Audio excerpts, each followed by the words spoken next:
এই মুহূর্তে আমি যেটা আপনাদের জানাতে যাচ্ছি, ডোনাল্ড ট্রাম্প আবারও ভারতকে হুমকি দিয়েছেন এই বলে যে ভারতের উপর পেনাল্টি বা জরিমানা আরোপ করা হতে পারে। ভারতকে হুমকি কেন? এই পেনাল্টির কারণটা হলো ভারত রাশিয়ার সঙ্গে ব্যবসা করছে, বিশেষ করে তেল কেনা বেচা, আর এই লেনদেন থেকে যে অর্থ রাশিয়ার হাতে যাচ্ছে ট্রাম্পের মতে সেটা ইউক্রেনে হামলার জন্য ব্যবহৃত হচ্ছে। আজকের এই ভিডিওতে আমরা জানবো ঠিক কোন তারিখের জন্য সবাই অপেক্ষা করছে, কেন ট্রাম্প এমন বারবার হুমকি দিয়ে চলেছেন, ভারত সরকার কি উত্তর দিয়েছে, পুতিন ও রাশিয়ার তরফ থেকে কি জবাব এসেছে, এবং ট্রাম্প ও জেলেনস্কি সম্পর্কের অন্তরালে কিছু গুরুত্বপূর্ণ তথ্য। ট্রাম্প বনাম পুতিন মল্লযুদ্ধ নাকি সত্যিকারের উত্তেজনা? গত কয়েক সপ্তাহ ধরে পুতিন এবং ট্রাম্পের মধ্যে এক ধরনের মল্লযুদ্ধ চলছে, যেখানে এক সময় একে অপরকে বন্ধু বলা এই দুই নেতা এখন পরোক্ষভাবে পরমাণু যুদ্ধের হুমকি দিয়ে দিচ্ছেন। যখন ইউক্রেন যুদ্ধ থামানো সব চেষ্টা ব্যর্থ হলো, তখন ট্রাম্প রাশিয়ার উপকূলে আমেরিকার দুটি পরমাণু ডুবোজাহাজ মোতায়েন করার নির্দেশ দেন। এই কাজকে যুক্তি দিতে গিয়ে তিনি দিমিত্রি মেদভেদেবের বক্তব্যকে দায়ী করেন। মেদভেদেবের বক্তব্যে কথা ও ভারতের প্রতি একটি সফট কর্নার দেখা গিয়েছিল। ভারত রাশিয়া বন্ধুত্ব এই বিষয়টা ট্রাম্পকে বিচলিত করেছে, কারণ তার মতে ভারত রাশিয়ার কাছ থেকে তেল কিনে তাদের যুদ্ধ তহবিল জোগাচ্ছে। সোজা কথায়, তোমরা রাশিয়াকে অর্থ জোগাচ্ছ আর সেই অর্থ দিয়ে ওরা ইউক্রেনে বোমা মারছে। রাশিয়ার জবাব, তোমার হুমকি আমাদের গায়ে লাগে না। ট্রাম্পের হুমকির জবাব দিয়েছে ক্রেমলিনের মুখপাত্র দিমিত্রি পেসকভ। তিনি স্পষ্ট ভাষায় বলেন, আমরা এই পরমাণু যুদ্ধের গাল ভরা কথায় বিশ্বাস করি না। এই সব হুমকি শুধুই নাটকীয়, বাস্তব নয়। যদি আমরাও পাল্টা প্রতিক্রিয়ায় যাই, তাহলে এই দুনিয়ায় কেউ বেঁচে থাকবে না। পেসকভ আরো বলেন, আমরা পরমাণু অস্ত্রের বিস্তার ঠেকাতে বদ্ধপরিকর। এই ধরনের হুমকির বিশ্ব শান্তির জন্য ভয়ানক। এটা ঠিক যেমন পাকিস্তান ভারতের দিকে হামলার হুমকি দেয় আর ভারত বলে, আমরা কি চুরি পড়েছি? এই জবাবে আমেরিকার অনেক মিডিয়ায় শিরোনাম হয়, একদিকে ট্রাম্প ইউক্রেনকে পরোক্ষভাবে সাহায্য করেছেন, আরেকদিকে জেলেনস্কি বারবার ট্রাম্পকে চাপ দিচ্ছেন। ইউক্রেন তাদের মিনারেল রিসোর্সের 50% আমেরিকাকে দিয়ে দিয়েছে। ট্রাম্প প্রতিশ্রুতি দিয়েছেন 50 দিনের মধ্যে আমি এই যুদ্ধ থামিয়ে দেব, কিন্তু যুদ্ধ থেমে যায়নি, বরং ইউক্রেন আরো ভয়াবহ অবস্থায় গেছে। তাই জেলেনস্কি ক্ষুব্ধ, আপনি আমাদের সম্পদ নিলেন, এখন অন্তত যুদ্ধ তো থামান। ট্রাম্প স্কটল্যান্ড সফরে গিয়ে নতুন প্রতিশ্রুতি দেন, আরো 10-12 দিনের মধ্যে আমি যুদ্ধ থামিয়ে দেব। এই 12 দিনের সময়সীমা শেষ হচ্ছে 8ই আগস্টে। ভারতের ট্যারিফ বসানোর হুমকি 7ই আগস্টে। এদিকে আমেরিকা 7ই আগস্ট থেকে ভারতের পণ্যের উপর 25% শুল্ক বসাচ্ছে। বিশেষ করে ভারতের যেসব কোম্পানি রাশিয়া থেকে তেল কেনে সেগুলোকে সম্পূর্ণভাবে নিষিদ্ধ করার পরিকল্পনাও রয়েছে। তাহলে কি হতে পারে? রাশিয়া যদি ট্রাম্পের হুমকিতে না ভোলে, তাহলে ভারতীয় পণ্যের উপর শুল্ক আরো বাড়তে পারে। ভারতীয় তেল কোম্পানিগুলোর উপর নিষেধাজ্ঞা আসতে পারে। ভারতকে অর্থনৈতিকভাবে চাপে ফেলতে পারে আমেরিকা। আজ ভারত সরকার খোলাখুলিভাবে আমেরিকাকে ও পশ্চিমা দেশগুলোকে জানিয়ে দিয়েছে, আমরা কি করব সেটা আমরাই ঠিক করব, কার সঙ্গে ব্যবসা করব সেটা আমাদের বিষয়। ভারতের যেসব কোম্পানি এখনো কাজ করছে তা ভবিষ্যতে আমেরিকা কাজ করতে নাও পারে। এছাড়াও ভারতের পণ্যের উপর আরো বেশি শুল্ক বা ট্যারিফ বসানো হতে পারে। কেন এই চাপ? ভারতের মাধ্যমে কি রাশিয়াকে নরম করার চক্রান্ত? ট্রাম্পের কৌশলটা পরিষ্কার, আমরা সরাসরি রাশিয়ার সঙ্গে কিছু করতে পারছি না, তাই ভারতকে চাপে ফেলে রাশিয়ার উপর চাপ তৈরি করো। যত বেশি ভারতকে চাপে ফেলা যাবে, তত বেশি ভারত রাশিয়াকে বলবে, দাদা দয়া করে আমাদের এমন পরিস্থিতিতে ফেলো না, আমরা আপনার কাছ থেকে আর তেল কিনতে পারবো না।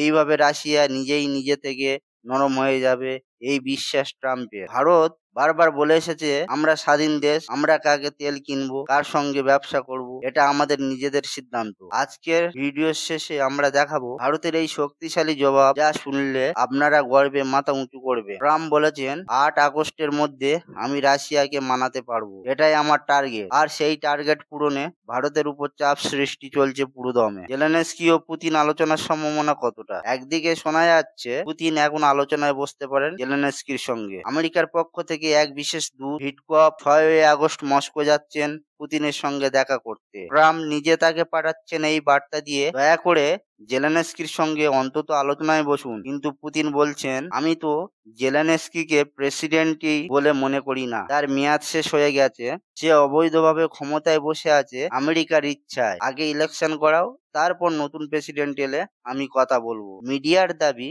পুতিন হয়তো রাজি, যদিও ক্রেমলিন এখনো আনুষ্ঠানিকভাবে কিছু বলেননি। তবুও মিডিয়া বলছে পুতিন আলোচনায় রাজি হচ্ছেন, কারণ আমেরিকার চাপ বাড়ছে। তাহলে ভারতের কি দোষ? রাশিয়া আমেরিকার এই ঠান্ডা যুদ্ধের মধ্যে ভারত কেন বলির পাঁঠা? মার্কিন গণমাধ্যম বলছে, ভারত গত কয়েক মাসে চীনের থেকেও বেশি পরিমাণে রাশিয়ার কাছ থেকে তেল কিনেছে। এই অর্থ রাশিয়াকে শক্তি যোগাচ্ছে ইউক্রেন আক্রমণ চালাতে। তাই ভারতকে রুখতে পারলেই রাশিয়াও দুর্বল হবে। ট্রাম্পের টুইট, ভারত মুনাফা করছে আর ইউক্রেনিয়ানরা মরছে। ট্রাম্প আজ বিকেল 6টার দিকে টুইট করে বলেন, ভারত শুধু রাশিয়ার কাছ থেকে বিপুল পরিমাণ তেল কিনছে না, বরং সেই তেল আবার ওপেন মার্কেটে বিক্রি করে মোটা মুনাফা করছে। তারা একটুও পরোয়া করে না যে ইউক্রেনে প্রতিদিন কত মানুষ মরছে। তাই আমি ভারতের উপর শুল্ক আরো বাড়াবো। এই ঘোষণা 8ই আগস্টের মধ্যে আসতে পারে, কারণ 8 আগস্ট ট্রাম্পের নিজস্ব ডেডলাইন। যদি ভিটকভ পুতিন বৈঠক সফল না হয়, তাহলে ভারতকে শাস্তি দেওয়া হবে নতুন শুল্ক বসিয়ে। এই উত্তেজনার মাঝেও আজ 4 আগস্টে একটি বড় খবর এসেছে। রাশিয়ার কাছ থেকে তেল নিয়ে ভারতমুখী জাহাজগুলি এখনো কোনো চাপ ছাড়াই পৌঁছে যাচ্ছে। ইউএস এবং ইউই কোনো দেশই তেল পরিবহনে বাধা দিচ্ছে না। ট্রাম্প চাইছেন পুতিনকে মানাতে, পুতিন এখনো অনড়। ট্রাম্প চাইছেন ভারতকে চাপে ফেলে ভারতকে বলির পাঁঠা করে রাশিয়ার উপর ঘুরপথে চাপ। এটাই এখন ট্রাম্পের মূল কৌশল। আর তারপর প্রথম ধাপ, ভারতের উপর আরো বেশি ট্যারিফ চাপানো। আমি আপনাকে এই কথা কেন বলছি? এই তথ্য সামনে এসেছিল যে আমেরিকা এবং ইউই ভারতের উপর চাপ সৃষ্টি করেছিল যে আপনি ভারত যেন রাশিয়া থেকে তেল না কেনেন। এরপর এক ধরনের ভুয়া খবর বাজারে ছড়িয়ে পড়ে যে ভারত নাকি তেল কেনা বন্ধ করে দিয়েছে। এই খবরের পর ট্রাম্প প্রতিক্রিয়া দেন যে আচ্ছা, তেল কেনা বন্ধ করে দিয়েছো, এটা তো ভালো কথা। কিন্তু দিনের শেষে যে খবর আসে তা হলো ভারতের তেল কেনায় কোনো রকমের ঘাটতি হয়নি। ভারত এখনো আগের মতো তেল কিনছে দিল্লি থেকে, অর্থাৎ ভারত সরকারের পক্ষ থেকে তেল সরবরাহকারীদের কোনো বার্তা দেওয়া হয়নি। তাই কোম্পানিগুলিও তেল কেনা বন্ধ করেননি, তারা ক্রমাগত তেল কিনেই চলেছে। কোথা থেকে? রাশিয়া থেকে তেল কিনে ভারতে নিয়ে আসছে। এখন প্রশ্ন হলো, ভারত কি আমেরিকার হুমকিতে উপেক্ষা করছে? কারণ আগে ট্রাম্প বলেছিলেন যে ভারত স্যাংশনের বা পেনাল্টির মুখোমুখি হতে পারে। আজ আবার বলেছেন, আপনি রাশিয়া থেকে তেল কিনেছেন, আমি ভারতের উপর শুল্ক অনেক বাড়িয়ে দেব। শুল্ক বৃদ্ধির কথা হচ্ছে, তবুও আজ আবার ভারত তেল আমদানি করে। এই পরিস্থিতিতে ট্রাম্পের তরফে যেটা রেসিপ্রোকাল ট্যারিফ নামে ভারতের ওপর 25% শুল্ক চাপানো হয়েছে, সেটা ভবিষ্যতে কোথায় পৌঁছাতে পারে? তা আরো বেড়ে যেতে পারে। ভারতের স্টিল ও অ্যালুমিনিয়ামের উপর অতিরিক্ত শুল্ক আরোপ করা হতে পারে। অটো এবং অটো পার্টস এর উপর শুল্ক আরোপ করা হতে পারে, কিংবা ট্রাম্পের হয়তো সেই গ্রামল্যান্ডকে অনুসরণ করে বলে বসবেন, ভারতের উপর 500% ট্যারিফ বসাও, বা ভারতকে বলা হতে পারে তুমি আমাদের কাছ থেকেই তেল কিনো। বিভিন্ন ধরনের পরিস্থিতি তৈরি হতে পারে। এমন অবস্থায় ভারতের কি করা উচিত? এই সময় আসল বিষয় হচ্ছে এই মুহূর্তের বক্তব্য বা বিবৃতির যুদ্ধ চলছে, রেটরিক যুদ্ধ। কে কত ভালো বক্তব্য রাখছে। একদিকে আমেরিকা ও রাশিয়া তাদের খেলা খেলছে, ভারত দাঁড়িয়ে আছে মাঝখানে। তাহলে ভারতের কি করা উচিত? যদি আমরা সেরা সম্ভব উপায়গুলি দেখি, তাহলে প্রথমে এবং সবচেয়ে গুরুত্বপূর্ণ বিষয় হচ্ছে ডিপ্লোম্যাসি বা কূটনীতি, যেটাকে আমরা সবসময় বলে এসেছি ডিপ্লোম্যাসি, ডায়ালগ এবং পিস। রাশিয়া ও ইউক্রেনের মধ্যে সংলাপ হওয়া উচিত, রাশিয়া ও আমেরিকার মধ্যে সংলাপ হওয়া উচিত, যার জন্য উইটকফ রাশিয়া সফরে যাচ্ছেন। বিষয়গুলো সমাধান হওয়া উচিত। ভারত এই পুরো সংঘর্ষে পক্ষ হতে চায় না, কারণ আমেরিকা এবং ইউই ভারতকে জোর করে এতে জড়াতে চায়। ভারতের উপর চাপ দাও, তাহলে রাশিয়ার উপর চাপ তৈরি হবে। এই ব্যাপারটা ভারত রাশিয়াকেও বুঝাবে। এজন্য ভারতের পক্ষ থেকে এনএসএ অজিত দোভাল, পররাষ্ট্রমন্ত্রী এস জয়শঙ্কর রাশিয়ার সফরে যাচ্ছেন। যদিও তারা পুতিনকে বোঝাতে পারেন যে আপনি আপনার বক্তব্য রাখুন, কিন্তু আমাদের মাঝখানে টেনে আনবেন না, আমাদের কেন মাঝখানে ফেলছেন। তেমনি ভারতকে আমেরিকার সাথেও একইভাবে কূটনৈতিক পথে এগোতে হবে, একদম যেভাবে চীন করেছিল। যখন আমেরিকা তাদের উপর স্যাংশন দিয়েছিল, তখন চীন বলেছিল কোনো সমস্যা নেই, আমরা পরে উত্তর দেব। চীন চুপচাপ পরিস্থিতি নিয়ন্ত্রণে রেখেছিল এবং পরে আমেরিকাকে আলোচনায় বাধ্য করেছিল। আর কি করা যেতে পারে? ভারতের কূটনীতি এই মুহূর্তে বিশ্ব মঞ্চে অনেক বড় ভূমিকা পালন করতে পারে। কিভাবে? ভারতকে বোঝাতে হবে বিশ্বকে, আমরা শুধু নিজেদের জন্য তেল কিনছি না, বিশ্বের জন্য তেল কিনছি। এই বিশ্বের জন্য তেল কেনা এটা কিভাবে? দেখুন, ইউরোপ রাশিয়ার সঙ্গে বিবাদে জড়িয়ে পড়েছিল, ফলে ইউরোপের তেলের দরকার পড়লো। তারা ভারত থেকে তেল কিনতে শুরু করলো। এক সময় ইউরোপ রাশিয়া থেকে তেল কিনতো, এখন তারা সেই সব ওপেক দেশ থেকে তেল কিনছে যেগুলো থেকে ভারত আগে কিনতো। অর্থাৎ আমাদের তেল সরবরাহকারী দেশগুলো থেকে ইউরোপ তেল কিনে নিচ্ছে। তাই ভারতের যদি তেলের দরকার হয়, যেহেতু রাশিয়া থেকে বিশ্ব তেল কিনছে না, ভারত সেই খালি জায়গা পূরণ করছে রাশিয়া থেকে তেল কিনে। এবং এই সিদ্ধান্তের প্রশংসা আমেরিকাই করেছিল আগের সময়ে, যে ভারত কৌশলগতভাবে দায়িত্বশীল ভূমিকা নিয়েছে, বিশ্ব জুড়ে তেলের দাম না বাড়ে সে ব্যবস্থা করেছে। ভারত যেখানে থেকে তেল কিনতো সেই জায়গা থেকে এখন পশ্চিমীরা তেল নিচ্ছে, আর যেখানে পশ্চিমীরা তেল কিনতো মানে রাশিয়া থেকে, সেখান থেকে ভারত কিনছে, ফলে সমীকরণটা ঠিক থাকছে। তৃতীয় যে জিনিস ভারতকে করতে হবে সেটা হলো প্রস্তুতি নেওয়া। প্রস্তুতি নিতে হবে, কারণ সর্বদা বিশ্ব মঞ্চে তাকানো হয় কে দুর্বল, যাকে চেপে ধরা যায়। ভারত হয়তো এই কারণে টার্গেট, কারণ ভারতের তেলের প্রয়োজন বেশি। 85% তেল আমদানি করতে হয়। আমাদের রপ্তানির ক্ষেত্রে একটা বড় অংশ আমেরিকার সাথে সম্পর্কিত। তবুও আমাদের প্রস্তুত থাকতে হবে যেন আমরা আমাদের মতো করে সিদ্ধান্ত নিতে পারি। এই প্রস্তুতিতে আমাদের যুব সমাজ, কৃষক, শ্রমিক সকলেই বিশ্বাস আনতে হবে যে একদিন আমরাও চীনের মতো উঠে দাঁড়াতে পারি। যদি আমরা নিজের কাজ করেই যাই, তাহলে একদিন আমরা বড় শক্তিশালী দেশ হিসাবে আত্মপ্রকাশ করব। এই কাজে দেশের শাসক বিরোধীদের একসঙ্গে কাজ করতে হবে, এবং এই কারণেই আজ ভারত সরকার একটি গুরুত্বপূর্ণ বার্তা দিয়েছে। India has been targeted by USA. ভারতকে টার্গেট করা হয়েছে আমেরিকা ও পশ্চিমা বিশ্বের পক্ষ থেকে, কারণ ভারত রাশিয়া থেকে তেল কিনছে। এই গোটা পরিস্থিতির মূল কথা হলো বিশ্ব রাজনীতির চাপ, ভারতের কৌশলী অবস্থান।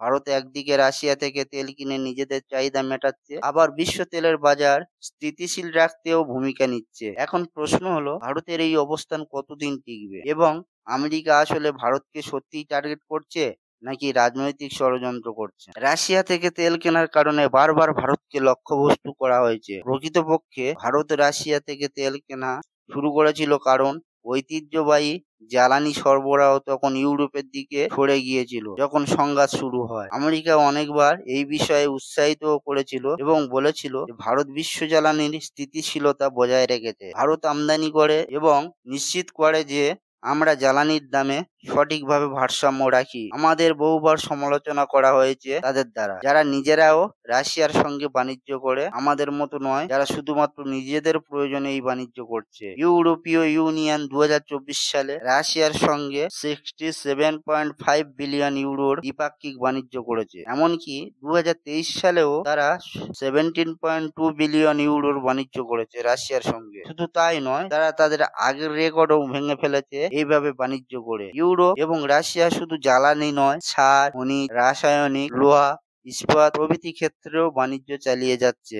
আমেরিকার কথা বললে একটি আকর্ষণীয় তথ্য হলো, ভারতের পররাষ্ট্র মন্ত্রণালয় একটি সার্বজনীন বার্তায় আমেরিকার আয়না দেখিয়ে বলেছে, আমেরিকা নিজেই রাশিয়া থেকে নিউক্লিয়ার ইন্ডাস্ট্রির জন্য ইউরেনিয়াম, হেক্সাফ্লোরাইড, ইলেকট্রিক ভেহিকল ইন্ডাস্ট্রির জন্য প্যালাডিয়াম এবং সার ও কেমিক্যাল কিনেছে। তাহলে আমেরিকা আমাদের কিভাবে নৈতিকতা শেখাতে পারে? এই প্রেক্ষাপটে ভারতকে লক্ষ্য করা একদমই অন্যায় এবং অযৌক্তিক, এতে কোনো যুক্তি নেই। যে কোনো বড় অর্থনীতির মতোই ভারতও তার জাতীয় স্বার্থ এবং অর্থনৈতিক নিরাপত্তা রক্ষা করার জন্য প্রয়োজনীয় সব পদক্ষেপ নেবে। এটি ভারতের পক্ষ থেকে একটি অত্যন্ত দৃঢ় বার্তা। ভারত আজ পর্যন্ত এভাবে অফিসিয়ালি কোনো দেশকে আঙুল তুলে কিছু বলেননি, কিন্তু এবার স্পষ্ট করে বলছে, আমেরিকা তুমি নিজে রাশিয়া থেকে জিনিসপত্র আমদানি করেছো, ইউরোপ তুমিও রাশিয়া থেকে পণ্য কিনেছো। আমরা কেবল তখনই তেল কিনেছিলাম যখন তোমরা তোমাদের সরবরাহকারীদের কাছ থেকে তেল